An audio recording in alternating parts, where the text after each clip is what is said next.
Everyone, we're going to give the audience just a minute to log into Zoom and then we'll get started.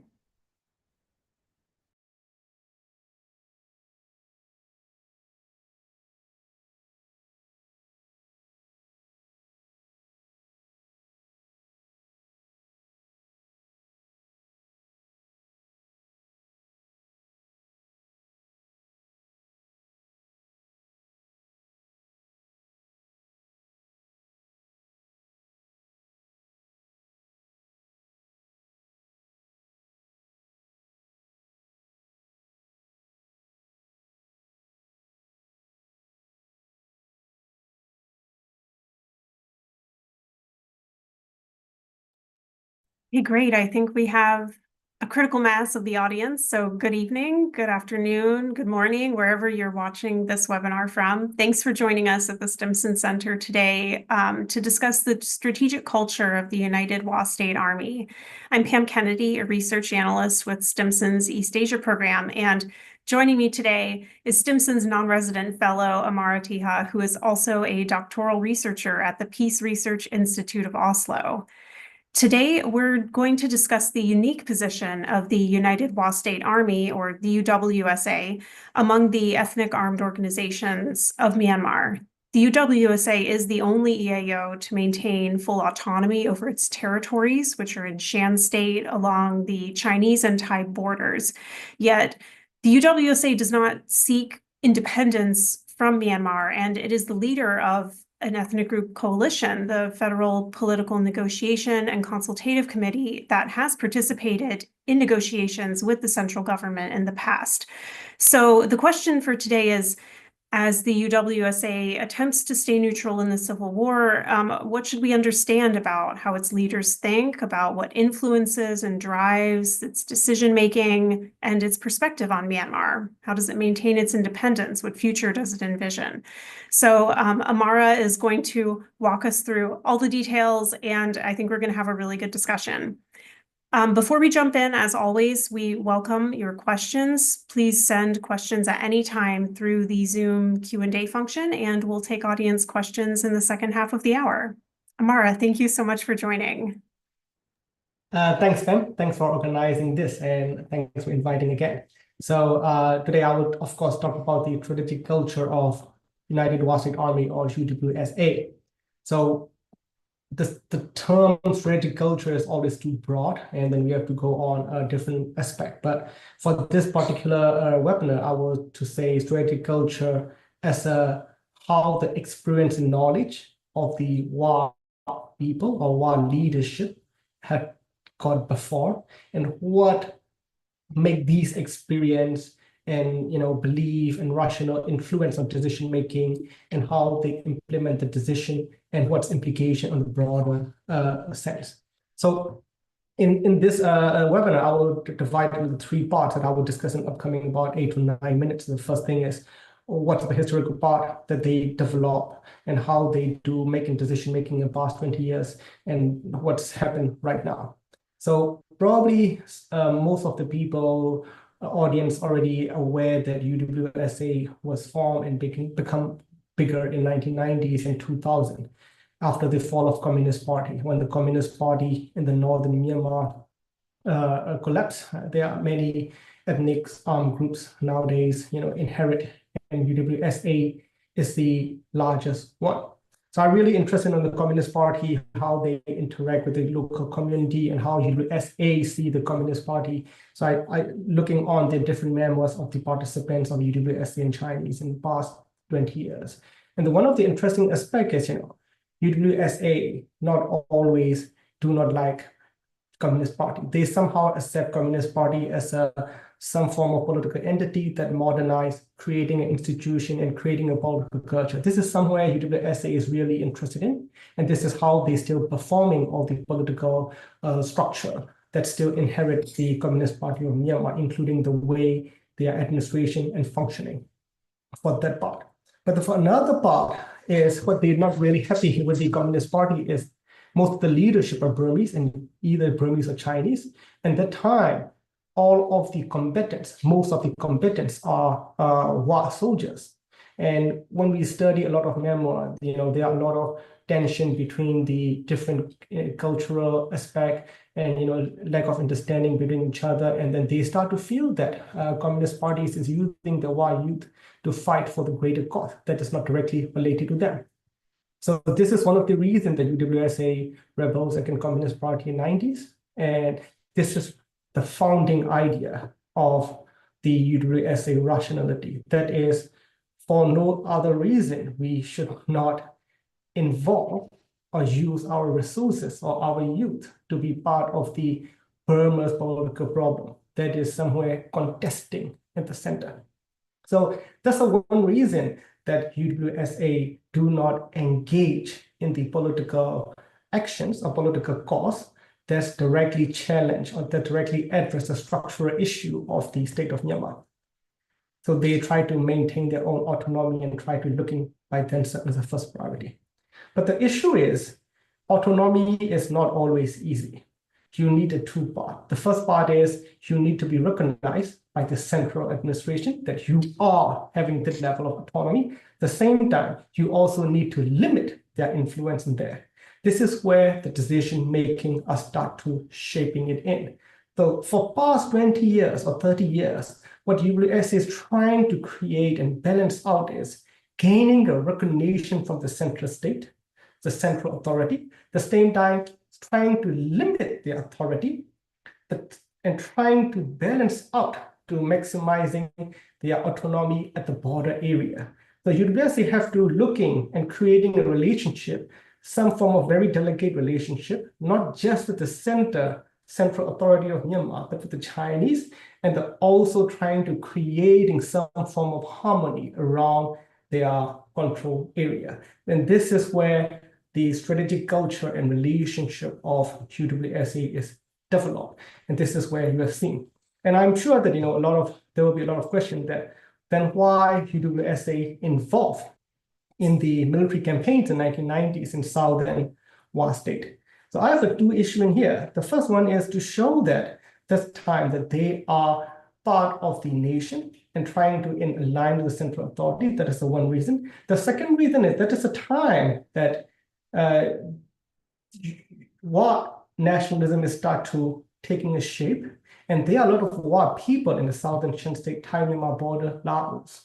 And this is where they try to consolidate and Wa people that now we are trying to bring in the Wa nationalism, and they're trying to create the narrative that these are the greater Wa area.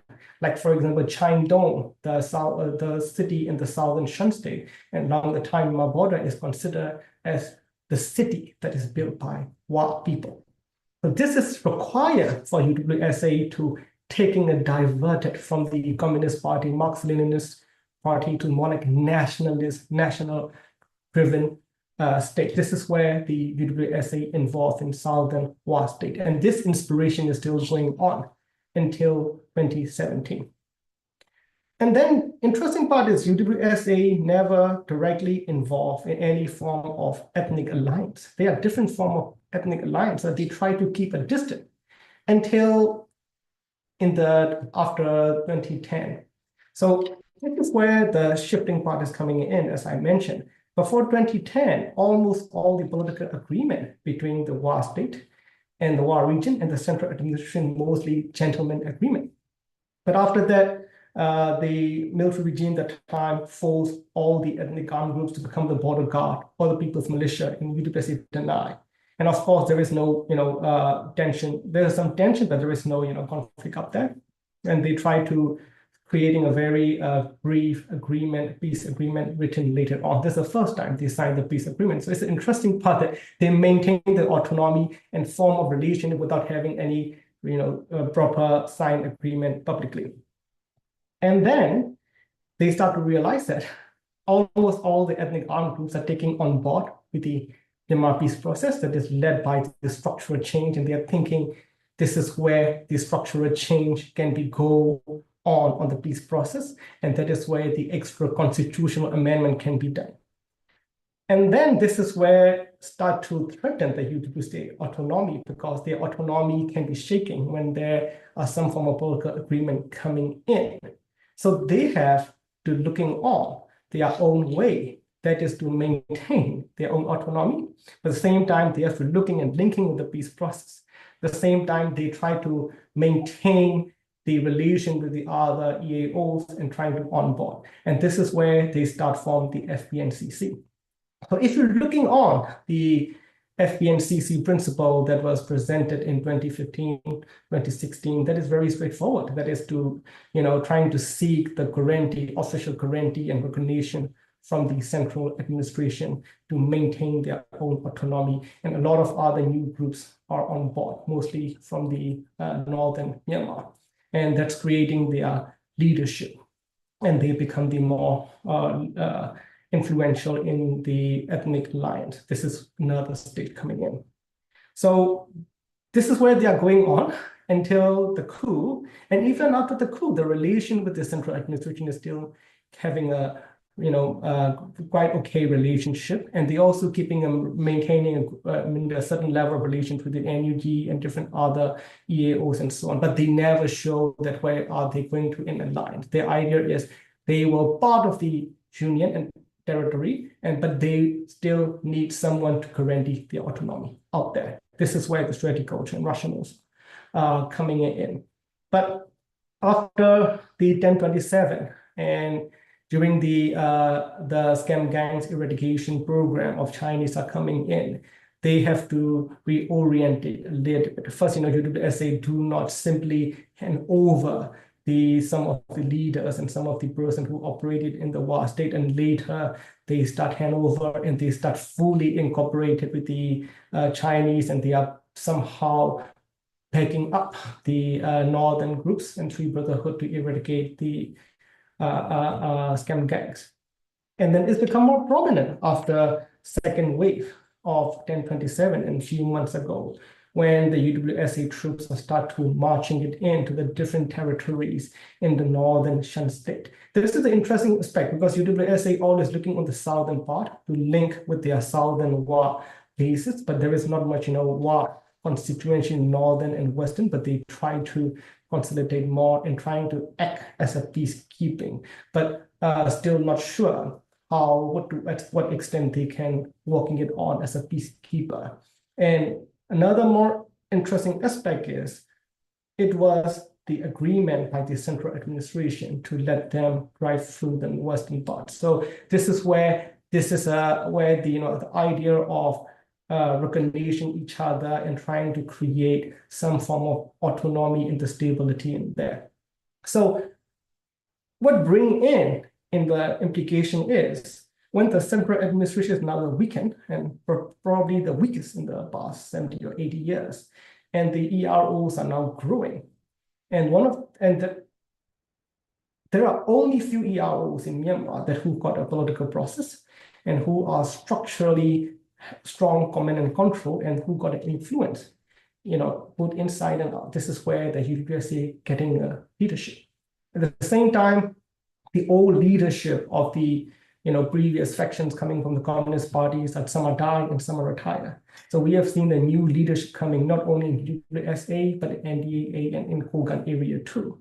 So how the new leadership seeing and experience may be very different, whether they're going to be inspired through the nationalism and expansionist, and whether they're trying to looking on more ethnic alliance at the greater cause, or whether they're going to still maintaining the old ideas of balancing and autonomy is still unsure. But the one thing for sure is this is the largest ever non-state actor operating in the center of continental Southeast Asia. And this is the largest security implication, right? So when the conflict intensifies, the resources and all the business and gray area markets are operated along that area. And this is where the greater Mekong projects of United States funded projects are implementing. At the same time, Chinese LNC projects are also implemented. This is where the center of the more or less the contestation are there, but we usually do not keep focus. But the center, and now the most active and influential player is not a state actor, but it's a non-state actor, that is UWSA. So we have to looking on to what extent they can have a security implication on China, Thailand and Laos is one part, and we're looking on how the deals were going to shape with the central administration in another part. This is something that we need to monitor. So this is my opening, and then I'm happy to address in the question and answer section. Thank you so much, Amara. That was an excellent overview, and there is quite a lot to discuss, but fortunately we have a good amount of time, so let's see how much we can get through. Just as an initial question, as we wait for more audience questions to come in, just in general, would you say that the UWSA's overall strategy or goals have changed since the coup? Has the coup significantly impacted the long-term vision for WA State? I think UWSA vision, so the principal vision of maintaining the autonomy, is not changing much. But I'm not sure that to what extent they are nationalist inspiration to having a greater WA area, a greater WA state, or the more having a consolidated area surrounded by the buffer area, something that we don't know. But for sure this is the weakest time for the central administration. So this is a greatest opportunity for the United UWSA to have some form of guarantee to consolidate the control area and also creating the more influence out there. So this is a great opportunity if they have the political aspirations and nationalist aspiration. I'm muted. That is a really good point, because you're right. As you pointed out, the largest subnational non-state actor in Southeast Asia, and also very influential among the other EAOs, EROs in Myanmar. And I guess a question I had as I was preparing for this is, do other EAOs or EROs or just ethnic groups see WA State or the UWSA as a model of autonomy that they could potentially replicate? Like, which groups are interested in pursuing some form of model like this? Which groups should we watch to see if they try to develop like a similar level of autonomy within Myanmar in the future? I mean, UWSA is always the role model, the kind of, something that if you are in the north, that is something that's a gold standard for the EROs to get it, consolidated area, fully autonomy state, and the relate to more or less the equal level of relation with the central authority. That is what most of the EAOs really wanted. But one of the things is not very sure is, we can looking on the three different, type of EROs in here. The first ERO is more focused on that they are coordinating with the different democratic forces and resistant forces, and they are looking for some form of structural thing, structural change. That is always, we have seen in the 1990s and before too, that is a one part that we can looking on.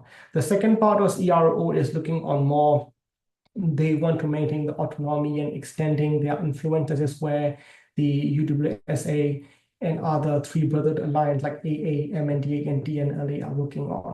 The third one is the including both, because they need to working together on the democratic inspiration as a part of political agenda. But at the same time, they are looking for their own autonomy and so on because of their geographical location. So this is the three different, roughly you can put in the different basket. So of course, when the UWSA become more powerful, gaining more influence in the recent years, that is a more desirable model for the EROs. And I think even though some EROs may not necessarily say that we will go like a UWSA, but they have some inspiration that if they negotiating with the NUG or resistant force in the the dialogue within their resistant forces, their demands may somehow reflect the structural and the demands of the FPNCC. So the ideologically, this is how UWSA influencing on the other EROs outside. Yeah. Thank you. And that leads into a good question we have from one of our audience members about what the UWSA policy is towards the NUG, and vice versa, of course. How does the NUG see the UWSA? What does that relationship look like now, since the UWSA has been leading the FPNCC since well before the coup. The situation on the ground has changed now, but that as a negotiating body, it still has relevance. So how do you see the interplay between these organizations and coalitions? So there are two different levels, I can say so. The first level is, the agency level relationship, right? I mean, the leadership of UWSA and the leadership and the stakeholders in NUG. Of course, they have a communication and then they have some form of liaisons quite regularly. That's the one part. But it doesn't necessarily mean that, the view towards UWSA and NUG is in a line. For example, the Northern group, when they see the conflict, and particularly UWSA, MND, and DNLA, when they see the conflict, what they're seeing is the conflict as the two different tiers. This is where also Chinese are also viewing the same thing. This is the conflict between the center and peripheral, and the conflict between the stakeholder at the center, right? So when UWSA consider seeing the NUG and the SAC contestation is a contestation as a center, they are contesting for the political authority at the central region. So what they are trying to do is they may negotiate anyone who controls the center. So they are trying to communicate wherever one center, because they consider the conflict between the EROs and the SAC is somewhere consider center peripheral relationships. This is where the levels and thinkings are going on. So I think no matter who controls the center or who trying to represent the center, the tension and negotiation will be still out there. Thanks.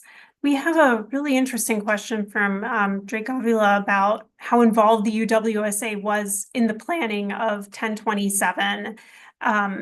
Drake notes that the MNDAA channeled thousands of internally displaced people from Kokang to northern UWSA State.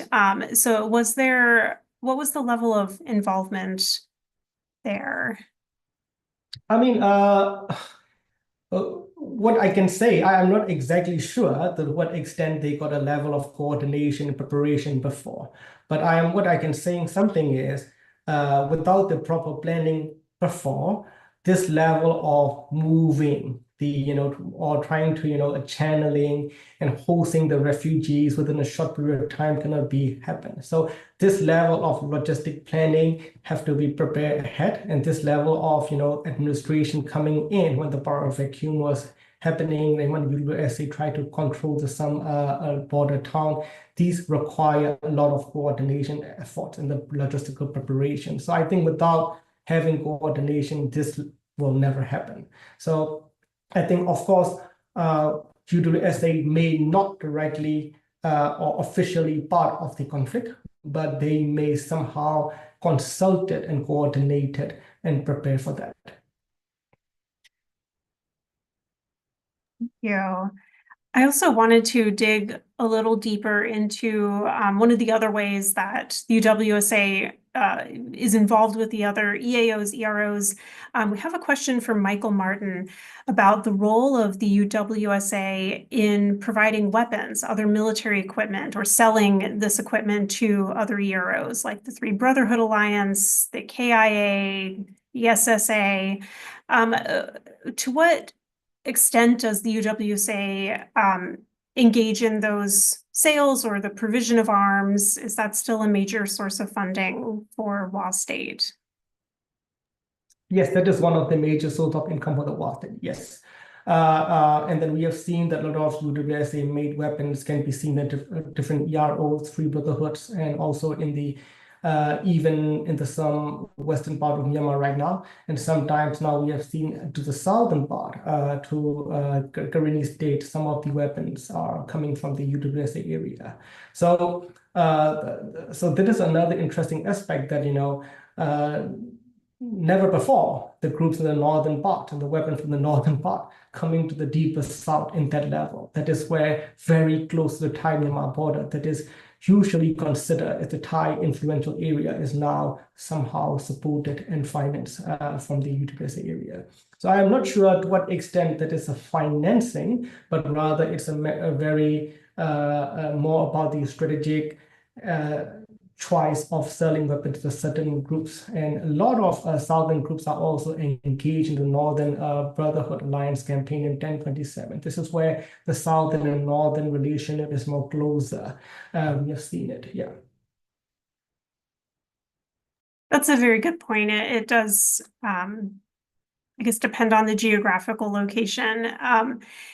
John Dorchner also asks if the military capabilities of the UWSA state pose a challenge to the army of the junta. I think you mentioned the UWSA state has, you wrote a recent piece for the Diplomat, which we will put in the chat for everyone, that they have 30,000 estimated men under arms, which is a significant force within the AOs, but does that pose a challenge for the junta, or is it really focused on maintaining UWSA state autonomy first? I think, if you're thinking as a UWSA state the way they have behaved in past 30 years, they do not directly engage in confrontation, right? But they rather trying to fill in the power vacuum. So they still need a lot of soldiers and a lot of soldiers to fill in the areas that is now the power vacuum and what it is coming in. Of course, Myanmar military historically never ever fully control the eastern part of Sun, never ever. So, and then they also not fully control the northern Shan State. It's always contested. So this is just a wrong assumption that they control it. So, but it's a matter of how the central administration is dealing with the group in that area to extend the influence. This is how the relationship with the central periphery is going out there. So recently, UWSA also called off a few thousand people who is working in the Laos investment zone as a security forces and back to the southern Thailand to re-station and retrain it. Of course, these are people already trained, and then they are now retrained again in the southern UWSA state and Thai Myanmar border. This is another issue that we have to looking at on, and that is somewhere that not just the Thai Myanmar border issue, but is where this is where the larger concentration of troops along the Thai Myanmar border under the UWSA wing. That is something maybe more complicated in the future. Thank you. That is definitely a complicated dynamic. And I think this would be a good time to turn to some of the international dynamics as well. We have a good starting question from Leo Baldiga about how the UWSA's interactions with military or state actors across the border, like Thailand, Laos, China, have changed since the coup.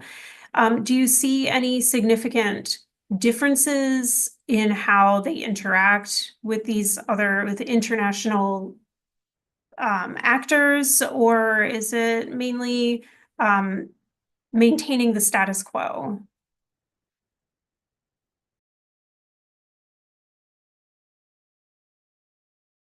Sorry, Amara, I think you're muted still.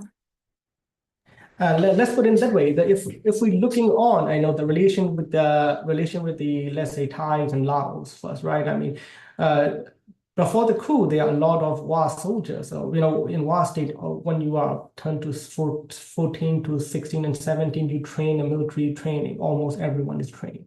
And then you walk, and most of those young UWSA people are working in other country, in Thailand or Laos, and most of them are now working in Laos. Now they are bringing back. And this is also creating some form of tension out there. That is the one issue. And this is because two reasons. For one, people say a lot of UWSA soldiers are now stationed on the northern side, so they need to refill it for the administrative job. That is the one reason. And the second reason is, this is the nationalist aspiration to extend and consolidation in southern to link with the northern and southern. That is the two reasons. So, but no matter what, when they extend it, that is a big concern for the Thailand. And another issue is when you got more people in the military, you need to feed more. And because they are not, productive forces, but rather trying to station it, right? So this is where a lot of the different illegal activities or more green market things are happening, right? For example, we have seen increased numbers of drug seizure in the Thailand is nearly triple in the past 3 years. I don't want to say that EROs are directly involved, but one thing for sure is this is where they trade route is going on. So a lot of agency level would take a leverage out there and taking a rent seeking to be somehow providing the upkeep of the troops. That is not something that security for Thai is now concerned. At the same time, they are no longer the scam gangs and casino in the northern and the WA state anymore. These used to be one of the primary sources for the groups around the China-Myanmar border. Now they don't have any source of income. So that is somehow they may involve in other different source of income, and that will have a security concern on the whole Southeast Asia, particularly on the production of methamphetamines and related, we call a factory or designer drugs. So that is something have a longer implication out there. And China is also start worried that, how to control on this. Yeah. Yeah, you bring up a really good point that the relationship between China and WA State it's been interesting over the past year or so, since China decided to take action on the scam centers, and we're concerned over Chinese citizens being frequently scammed, Chinese criminal organizations being involved. How have relations between WA State and the Yunnan provincial government evolved in the past 25 years? This is a question from Lex Riefel. So I mean, Yunnan administration is a certain level of autonomy if you compare with the other states and regions, other regions in China. So they have historically connected because of the leadership communication for past 30 years. That is the one level of communication, right? But the issue is previously Yunnan administration is the center of coordination between the WA state and the WA leadership and the China-Myanmar relation. But now, when the Chinese start looking on the broader aspect of LMC aspect, this is where the Beijing is coming in directly. So when we're looking on the China-Myanmar relation, or maybe China relation with the non-state actors, there are different channels. The primary channel is mostly on the Yunnan administration around the border. That is a primary check day to day. At the same time, for the security of the Chinese are involved, like especially the scam gang issue, the Ministry of State Security, MSS, is also getting involved. This is where the major coordination between the non-state actors and the Chinese are happening, MSS administration and this non-state actor. But this is adding another layer because Myanmar have a conflict and then they also need to be mediated. So this is where the Ministry of Foreign is getting involved. And the special envoy from China is now part of the shadow diplomacy. This is added another layer. But at the same time, because of the war around the border, this is directly related to the Chinese border and security issue, and this is where the PLA is also getting involved too. But all of these are not directly answering each other. For example, PLA is only answering to the political party, and the Yunnan administration going answer to the state administration, and other two departments are answering to the state council. So this is where the Chinese policies also need to coordinate it when they engage with the non-state actors. And of course, this is also the leverage for WA state, they can engage differently around the different actors. This is one of the benefit out of it. Yeah. Thank you. You also got to answering a question we had from Mogyo about the relationships between all these different actors in China and WA state as well. Beyond I guess the Ministry of State Security obviously is a central organ in China. Is there any other linkages between WA state and the central government in Beijing that are significant for WA? I think, I think Beijing may not directly engaging in the War State issue apart from the special envoy and the MFA, right? So MFA, Ministry of Foreign Affairs, have a two different channel. So the embassy in Yangon is engaging with the official channel with the central administration as a state of Myanmar. And for the non-state actors, this is where the special envoy Deng Xitron is responsible for engaging with the different non-state actors. So this is where the highest level of authority that UWSA or non-state actors can engage that's considered as representative from Beijing. This is the highest level at the officially stated, yes. Okay, that makes sense. Let's see, we also have a question from Kaori Hizume that the UWSA said that the infrastructure that they have relies mostly on the Chinese, unlike other EAOs. Have there been any changes in UWSA state infrastructure since, I don't know, I guess over the past decade would be a good marker since China is about 11 years into the Belt and Road Initiative, which was, a major buildup of external infrastructure building. Yeah, I mean, we have seen that, a lot of border areas gain a lot of infrastructure development after the Belt and Road Initiative coming in, especially if you're looking on Mumla and the NDAA and UWSA State, they have also the benefit out of mining investments and other infrastructure investments and so on. And this is where the scam gangs are also kind of spring up because you need a very good communication infrastructure to do all this kind of job of the scam gang center. But one thing we need to know is, Belt and Road Initiative or state level investment require the state level approval. So this is where the autonomy is coming in again, right? I mean, if UWSA State want to get the investment, with a bigger investment, infrastructure investment, of having a larger trade route, they need to get an approval from the central administration. So they just not simply just getting away and say bye-bye and sitting aside, but they need certain form of relation to the state and getting an approval to call this level of investment. So that is where the relation with the central periphery coming in again. But one of the interesting factors, probably you're aware that after the 1027 phase 2 a few months ago, China closed down all the borders, right? And but at the same time, there are some borders are operating within the UWSA State area. And the primary reason is simple, right? So when you open an official border, you need the state level administration or central government administration need to be at the border. If the central administration at the border, they open the border. If not, they close the border because this is not officially open. Right. So this is where UWSA cannot simply say we accept the NUG or we accept the NUCC because they need that level of coordination and the existence of central authority within their area to maintain all of their infrastructure. Yeah. It does make a lot of sense. I think you touched briefly on, I think mining in UWSA State as one of these areas, and UWSA State has various rare earth metals. It has a large tin mine that is responsible for a very large percentage of the global tin production. And I imagine that the border with China is probably key to maintaining the productivity of those mines, since China does a lot of the processing of these metals before they enter the supply chain further.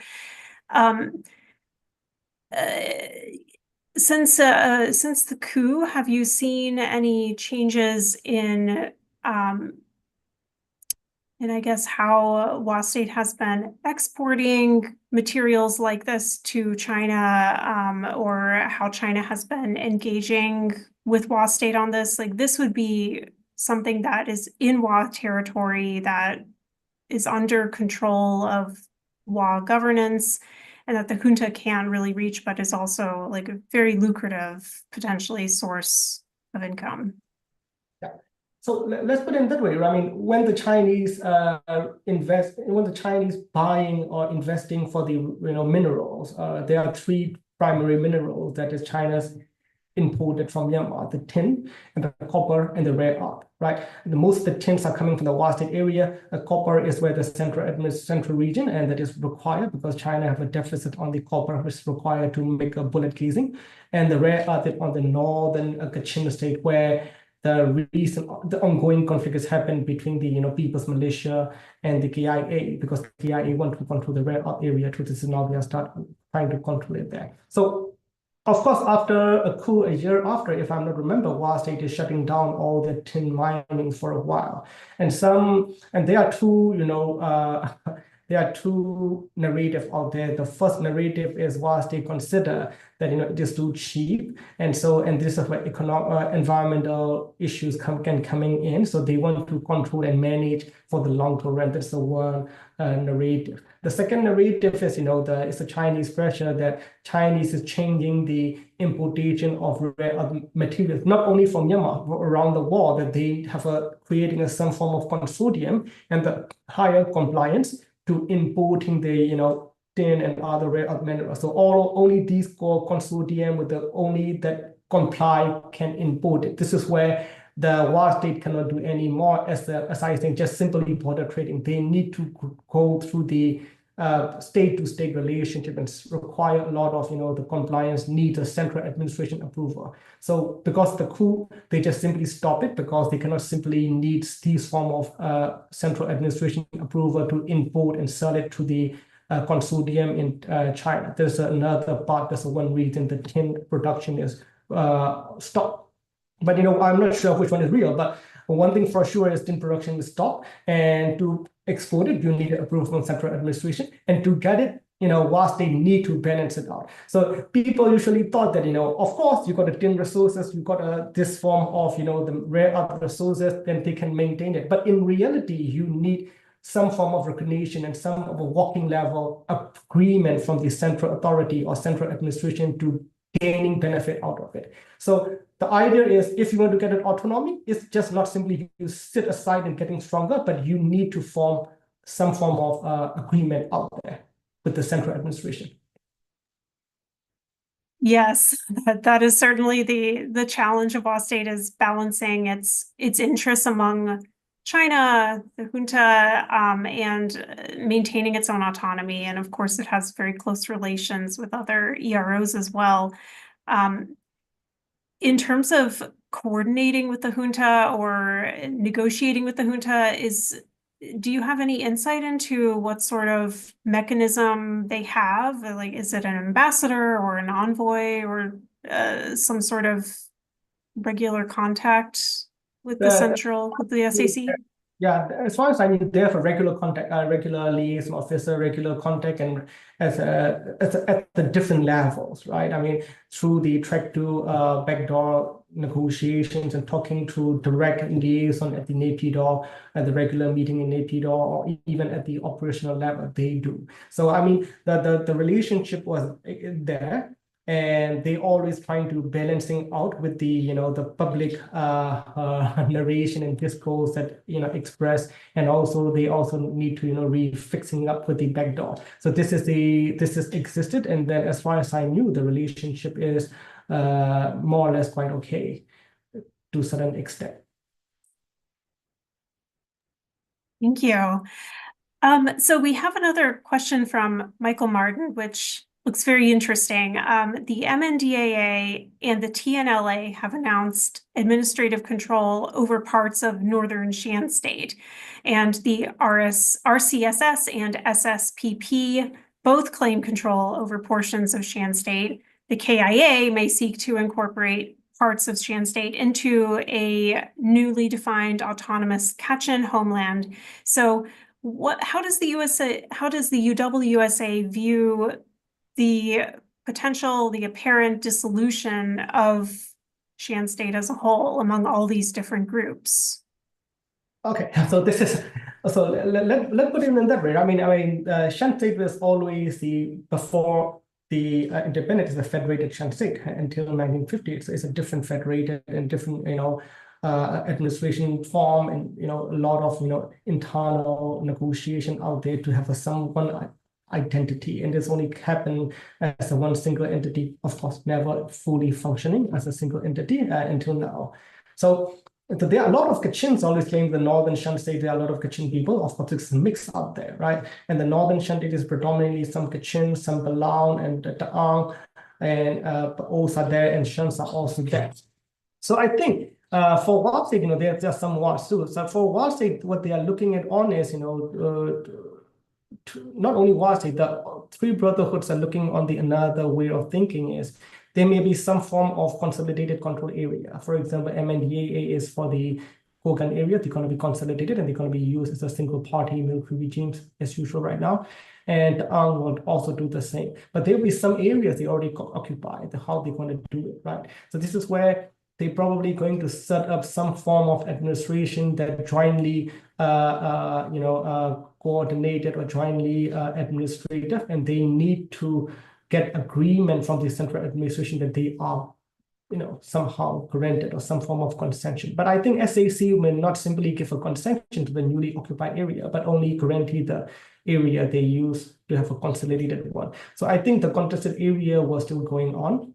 And of course, Shan people suffer a lot out there. So I'm pretty sure that RCSS is not very happy with that, and SSPP want to be part of that. But the issue is SSPP is also part of the FPNCC broader political thing. So we have to see the three different layers, right? I mean, FPNCC, how they're going to discuss on the territorial issue. KIA is part of that too. That's a one layer. And how FPNCC and central administration is going to have some deal is another area. And how different, EROs is going to create a dealing and bilaterally with the central administration, another layer. And whether they can be coordinated or not is pretty difficult, I think. But so I think for midterm, like maybe a year or two, this will be like this.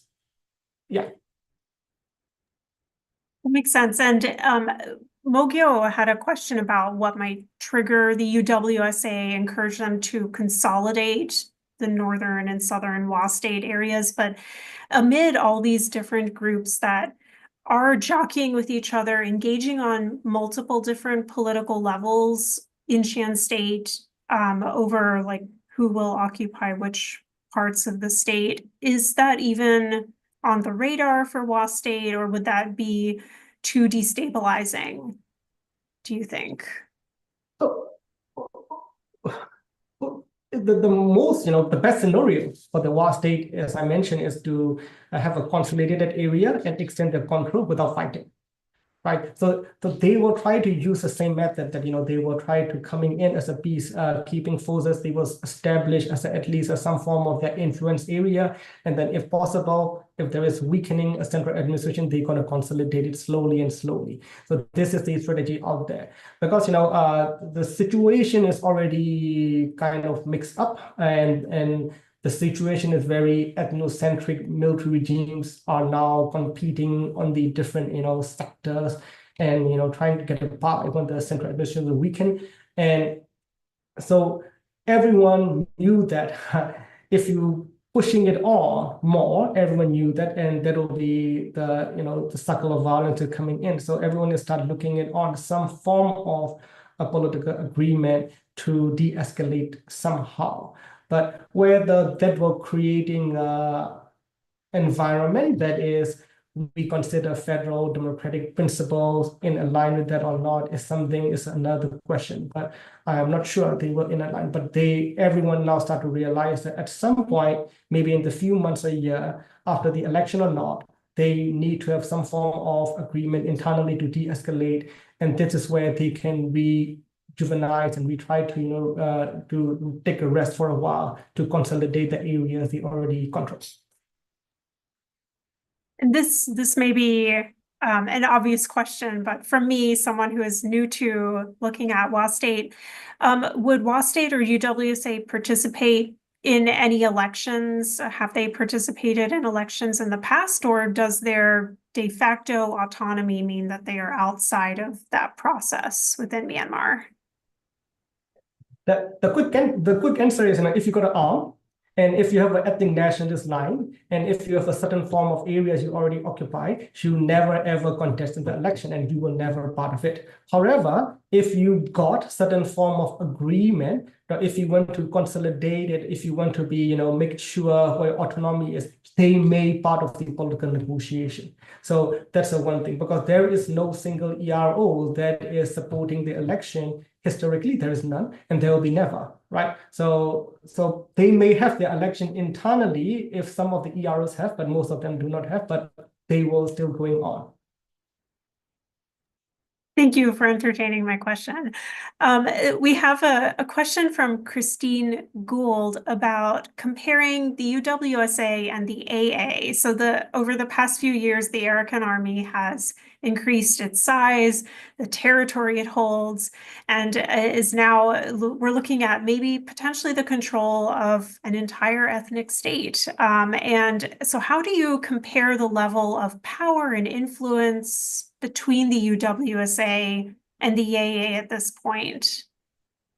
So there are both strength and weakness out there, right? I mean, for example, AA is the first ERO that who control almost all the ethnic state with the seaport, the directly access to the Bay of Bengal. So if they can do a certain recognition from the central administration on the certain control area, they can do the trading a lot easier, and they can do all the business activity a lot easier than other groups, because UWS is a landlocked area.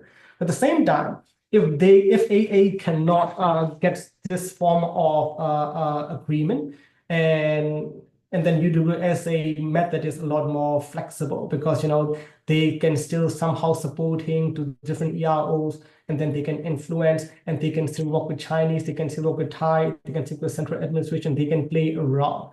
And this is the one part. And another part is AA is now the inspirational, that they are engaging more proactive resistant forces, and they are now supporting and training a lot of people in the central region. So they are also like another version of UWSA with more stronger voice, a lot more on the active role in the political context. But maintaining in the conflict require a lot of money, and to what extent, I'm not sure how to go on the longer term in this conflict scenario is another. Yeah.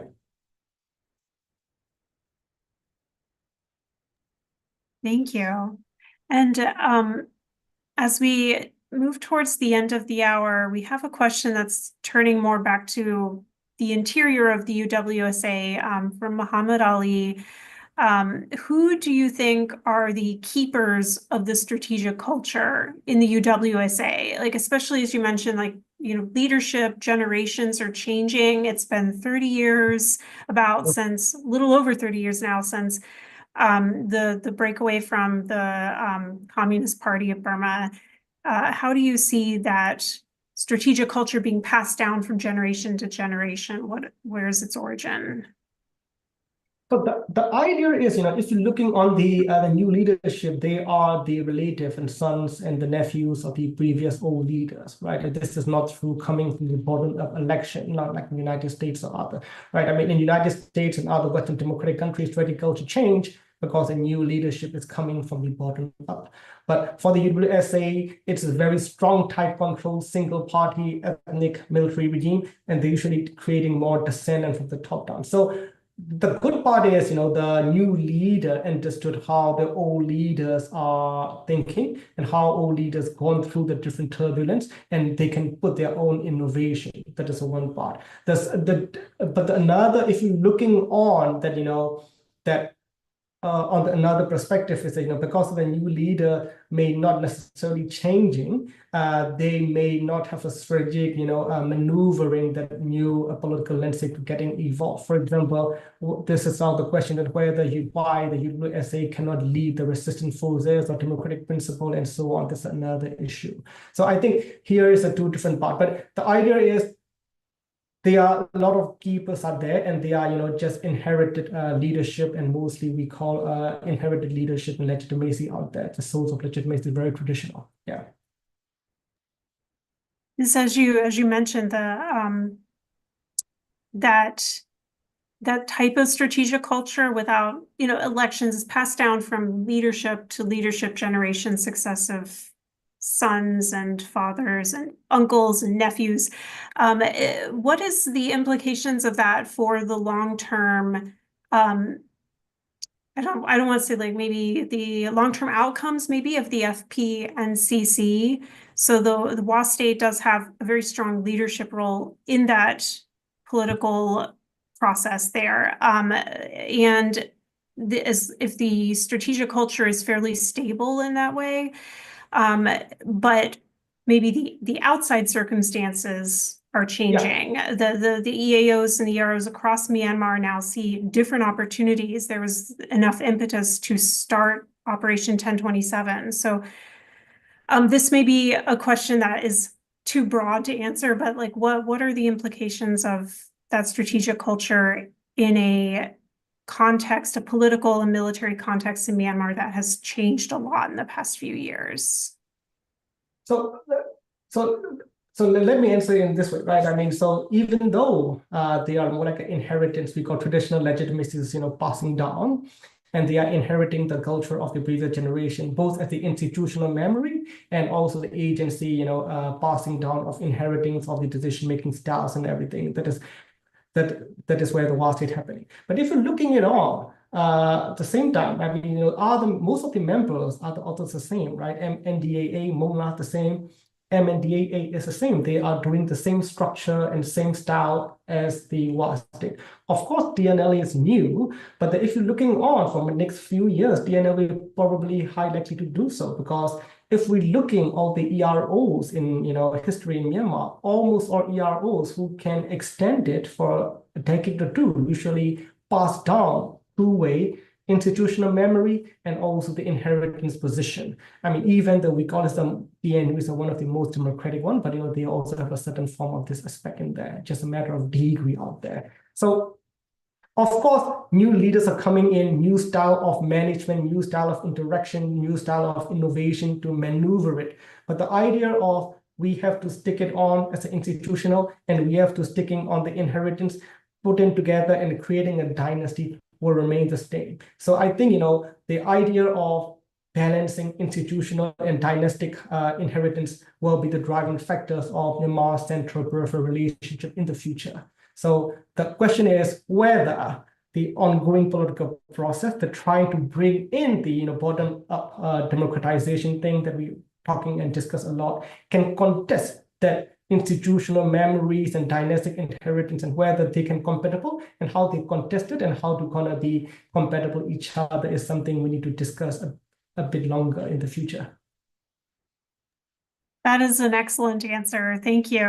And as we're just at the top of the hour and we have quizzed you with many questions from the audience, I wanted to ask if there are any thoughts you would like to leave us with. WA state is sort of one of the the topics in Myanmar that gets a lot less attention in Washington policy circles. We're really focused on like examining the dynamics between the junta and the NUG and the AOs, but WA state has a lot of influence. And so going forward, what should we be watching in regards to the UWSA and WA state? What thoughts would you like to leave us with? I mean, there's a 3 point I want to make it, right? I mean, the first part is, we should not see WA state as just a one narrative view, right? I mean, if you're looking on the WA state in the 90s, they always say this is the drugs lock. I mean, actually, they may involve some, but they are not necessarily the drugs one. The second part, they usually see WA state as a more like, the pro-military who just want to consolidate easily and who was a Chinese puppet. In reality, they play, as I mentioned, they play both because they want to maintain the autonomy. That's the second part. And when the more actors involved in these, Mekong region, they may engage with that actors too to maintain the autonomy for sure. The third one is we have to looking on that, how they engage with the new stakeholders and how they influencing and how they become the agent that influences the ongoing dynamic. Because right now, we focus more on the South China Sea and China-US dynamic out there. But if you're looking at this is where the kind of heated conflicts are happening in the center of the mainland. And this is where a lot of influence are contesting there, and a lot of activities are happening there. So this can be the warm area, and then UWA state is of course one of the primary actor that state actors cannot easily influence that area in the Mekong region. Yeah. Thank you, Amara. We all have our assignment to keep watching Myanmar, including UWA State. As you say, it is the area that is the busiest right now in Southeast Asia, and it deserves a lot of close attention. Again, thank you so much for joining me. It's always a pleasure to speak with you and learn from you about these really critical issues in Myanmar. And thank you so much to our audience for joining us. You sent in so many excellent, difficult questions. Really appreciate your time and attention. And thank you again, Amara. Yeah, thanks, Pam. Thanks for hosting. Yeah. Thank you. This will end the webinar. Have a great day.